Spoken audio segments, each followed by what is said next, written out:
Welcome back to Dead Good Book Reviews. I'm Judith and you're watching another What I'm Reading Right Now video here on the channel. If I sound a little bit it's mostly allergies and a little bit tiredness. We have just come back from a trip. We went up to Nottingham, if you're in the UK, to go down we went places for a friend's wedding. It was a really lovely time. I'm just very tired now. Small talk really wears me out, and being like a partner at a wedding, if you've ever had to do it, you know it's basically just wall-to-wall small talk. Yeah, it was intense, but I had a really lovely time and I'm back now, and I did get some reading done, but not a huge amount, which is why this is hopefully not going to be ludicrously long.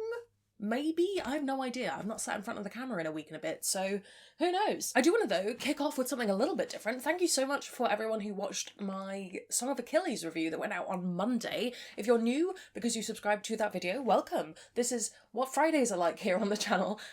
Most of my stuff I pre-film quite a long way in advance because it's the only way I stay organised, so Friday video is like my first chance to really assess how the week has gone, and yeah, that video did really well, so if you're new, welcome, thank you, and I hope that my opinions on the Song of Achilles didn't make you hate me. But yes, these videos are where I talk about what I've already read, what I'm currently reading, and what I'm going to be reading in the next week or so, and then this week I've got a special announcement at the end that's maybe not that special, but it'll be okay. So the first thing I finished was actually on Sprints on Saturday. If you joined me for reading Sprints, I hope you had a wonderful time. I enjoyed it greatly. First up, I finished Certain Dark Things by Silvia Moreno Garcia. I'm rereading this from my series Overbooked, where I am talking about every single book that I own. And yeah, this was what was next on the roster. I actually liked this a lot more the second time around. I think I was just in a better headspace with it, took more in, enjoyed more of the various different kinds of vampirism that this book includes. The author describes it as a neon noir. So it's a noir, but it's set in the future in Mexico City, where vampires are real, but they aren't allowed in the city, and our main character, Domingo, is sort of employed by a vampire at a certain point in the story. And it's really good. It's short. I think it could do with another, like, chunk of plot at the end, for me personally, just for it to feel rounded out. But I think if you're a person who enjoys that kind of short story, you just have to finish things off for yourself and like infer how things are going, you might like this a little bit more. I'm looking forward to talking about this in a bit more detail in a few weeks, but the short of it all, long and short of it all, is that I did enjoy this a second time around and I would read it again. Then another reread, I finished Legendborn by Tracy Dion, and this is too shiny to hold up on screen, so you'll just have to know that it's there. It's a King Arthur, very YA, kind of... Everyone compares it to Shadowhunters. I don't know how helpful of a comparison that is, but there are elements of that in there. It's the classic person discovers that they are somehow involved in this sort of secret society of people who have magic, who can see, let's just use the word demons as a bit of a catch-all. And in this case, it's our main character, Bree. She's at early college, and there's a whole King Arthur society, but there's also quite a lot to do with different kinds of magic. I reread this because the sequel is out next week. And yes, I actually did enjoy this the second time around. I think my opinion on YA has changed slightly, just my personal relationship to it as an age range. I'm not super duper YA at the moment, but I think this is one of the better ones. I still think it needed to be printed in a larger font, but that's just my old ladiness coming through. But overall, I think it's a good story. I think it wavers off towards the end, but we'll see how the sequel goes. Are we going to have YA second book problems, or is it going to be a good time? We'll find out in a few weeks, probably. After that, there were a lot of things I could have started or continued, and instead, I let Stream decide what I was going to pick up next. I gave them 5 or so options, and I picked up Hench by Natalie Zena Walshotz. Now, this I actually wasn't meant to be reading until December. If you know me well, you'll know I plan out my reading quite a lot, and this had just happened to be put in a week in December, but hey, we bumped it forward. Thanks, past me from future me. This is a supervillain book, but with a bit of a twist. Our main character is a temp, and she works for a supervillain temp agency, basically doing a lot of their data entry and admin, and one day she gets injured during a altercation between a superhero and a supervillain, and decides to look up what the cost of life of superheroes is, like how much damage they're causing, how many people they are stopping living, basically. And yeah, it sort of spirals out from there. It's a fascinating look at heroes and villains, and I very recently talked about Marissa Mayer's Renegade series here on the channel, and talking about how a lot of that's very on the nose. This, I think, is actually almost what that book was trying to do, in terms of the idea that heroes and villains are sort of two sides of the same coin. It's just sort of what the public perception of them is that makes a big difference. But this goes way beyond that. By the end, we're in some fairly grotesque body horror, so if that's not your thing, this might not be for you. But overall, this is like a really interesting dual thing of interesting thoughts on superheroes and then like millennial workplace humour. I appreciated it. There are a few things in here that made me know it was a debut, mostly just a few plot threads that I felt either got tied off way too early or didn't really resolve, but overall I think this is a really, really strong book and I would recommend it, and I'll do a review for it at some point. It's a Walscots, so we'll be in the W's and I'll be talking about Hench. After that we were at the wedding, or certainly travelling at least, and I started my reread of the Song of a Lioness series by Tamara Pierce, because we're moving into the Pierce section of Overbooked and I've got a lot of it to read. The Alana books are older middle grade, I would probably say. They kind of age up with you into YA. We have our main character Alana. Her and her brother Tom are about to be sent their separate ways. He's going to the night school. He's going to become a knight. She's going to be sent to the convent. He doesn't want to go there. He wants to go learn magic at the convent where they teach magic. She wants to become a knight. So they agree to swap. And we follow Alana as she disguises herself as a boy and trains to become a knight. And that's kind of the best concept I could ever have. I really enjoyed it. And I think it's really nice rereading it now, knowing what's going to happen, knowing where it goes, because Tamara Pierce's Tortle series is sort of one of those characters show up in different series, and just, it's nice to know where things are going, and I really enjoyed it. So I read book 1, which is Alana, book 2, which is In the Hand of the Goddess, and I'm halfway through The Woman Who Rides Like a Man.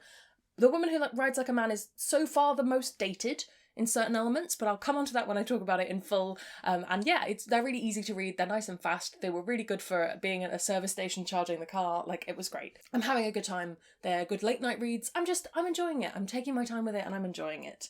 And lastly, yesterday, I almost didn't count this, and I remembered that it absolutely did count, because basically my Illumicrate parcel came in the post and I immediately sat down and read the entire book, and because it was so fast and so straight away, my brain processed it as like, well, that was just leafing through. But no, I read the whole thing. This is volume 2 of Lore Olympus by Rachel Smythe. This is a graphic novel based on a webtoon by the same name. I won't show you any bits in case there are spoilers, but I do also, ooh, the rainbow flag's fallen down. But I do also own book 1. These are both the Illumicrate editions, so they have matching sprayed edges, which is very pleasing to me. I can't explain it. It's interesting with something like this where the webtoon is so far ahead of the graphic novel now. I can't remember exactly how caught up we are, but they are publishing these at a pace, and the webtoon is they're being caught up with.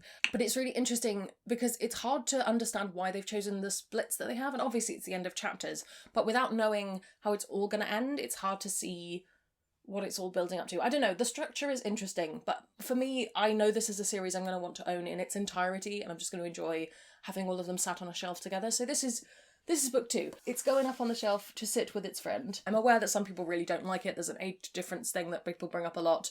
For me, it's a case of like, they're gods, it's not real, and no one's suggesting that 19-year-olds actually date 2,000-year-old men, I hope. In case you've not encountered it, it's a Hades and Persephone retelling. You know I love them. In terms of other things, I'm not doing so well with all the stuff I'm still in the middle of. I've not read any more of Wall of Storms. I think it's going to be a book that I'm going to read in August. The Count of Monte Cristo, I have 25% or so left on, and I don't know when I'm going to get to that. There's about 5.5 hours of listening, and I really should have listened to it in the car, but I was in conversation, and we'll see. If I finish it, I finish it. If not, it's not the end of the world. And I've already mentioned The Woman Who Rides Like a Man, so that's what I'm in the middle of. Let's get up my spreadsheet and see what I haven't got to yet.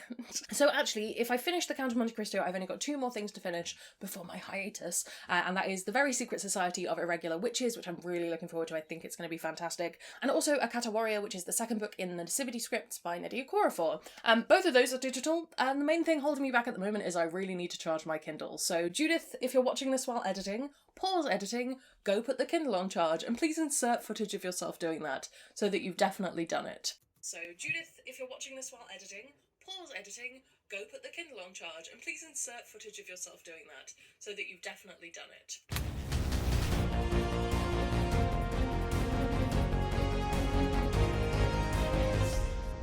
Sometimes it's me who has to keep me accountable. I have oodles and oodles to film. I'm really behind in filming, but I'm very ahead on reading. So note also for future me, planning my schedule for next year, maybe try and balance it a little bit better. Make it so that you could do all of the things at the same time. I don't know, maybe. But before I come on to what I'm doing about managing to catch up on my schedule, let's talk about new releases. I've only got one on my list, I think, and that is indeed Bloodmarked by Tracy Deonn. I will get Editing Judith to double check that this is the publication date, but I have it down as being the 26th. And yeah, then we've got a few weeks before more things are coming out, and there's some really good stuff coming out in August. I'm very, very excited for all of it, and I'm going to try and read it as soon as I possibly can, because this shouldn't be a surprise. I've been talking about this for a very long time, but I actually am taking a hiatus for the month of August. I did this last year sort of by accident because I was just so burned out, and I actually found it really helpful, so I'm doing it again. And other than catching up on the filming that has fallen by the wayside while I've been really busy doing other things, I actually have nothing planned in for August. No TBR, no filming, no scripting, no editing, none of it. I'm trying to push ahead into September, but if it doesn't happen, it doesn't happen, and I just catch up then. I'm trying to really give myself a break to recharge, get the creative energy flowing, do some sewing, do some mood reading, just live my best life. I haven't decided if I'm going to make this video for the month of August, because it's quite nice to firstly have a good connection with you guys, because I like telling you what I'm reading, and also because it helps me keep my hand in so I don't completely forget how to record videos. It might be a case of I'll do 1 or 2 across the month and then do like a full, this is everything I read in August. Potentially. I don't know. I'm going to see how the fancy takes me. But yes, if you would like to keep in touch and to see what I'm reading and what I'm up to, I will still be on Discord, which is linked in the description, and I might float around Twitter a bit as well. I haven't really decided, but you'll get to see what I'm doing live there. There will still be Animorphs August videos coming out. The first 2 are up on Patreon already. I should have the other 2 out, but I don't because I'm behind, but they will be coming very soon. So yeah, there will be content, just it's very Animorphs focused. So if that's not what you're here for, I'll hopefully be around on the Fridays. I want to thank my patrons over on Patreon who support the channel and make me feel like I'm not a complete failure for needing to take a month off. I am a good person and doing self-care. They are very nice and supportive people. If you would like to join their number and get early access to videos and exclusive content, that's linked down in the description as well. Thank you so much for watching. If you haven't already, please just do a little cheeky subscribe. At the time of filming, I am 1 subscriber away from hitting 2,000, and I expect that will dip up and down a bit depending on people's opinions on Thursday's video. But yeah, it would be really, really great to tip over that edge. So if you haven't already, please do. It makes me feel loved and appreciated. I've done all of my normal outro completely out of order, so Editing Judith's gonna have fun with that one. Thanks so much, gal. I hope that you have an excellent August. If I don't happen to catch you, I'm sure I'll be around somewhere though. Oh, and a quick note, we will not be doing sprints on Saturday. I have way too much to do and I've been procrastinating using sprints, and they are very helpful for reading, but I can't film on sprints. That would be very odd. So we will potentially do some on Sunday, but I will fill you in. It depends how filming on Saturday goes. Right. That's all from me. Thank you so much for watching. I'll see you in the next one. There's gonna be some bloopers now. Welcome back to Dead Good Book Review. Ooh. One for the bloopers. I actually really like this the second time around.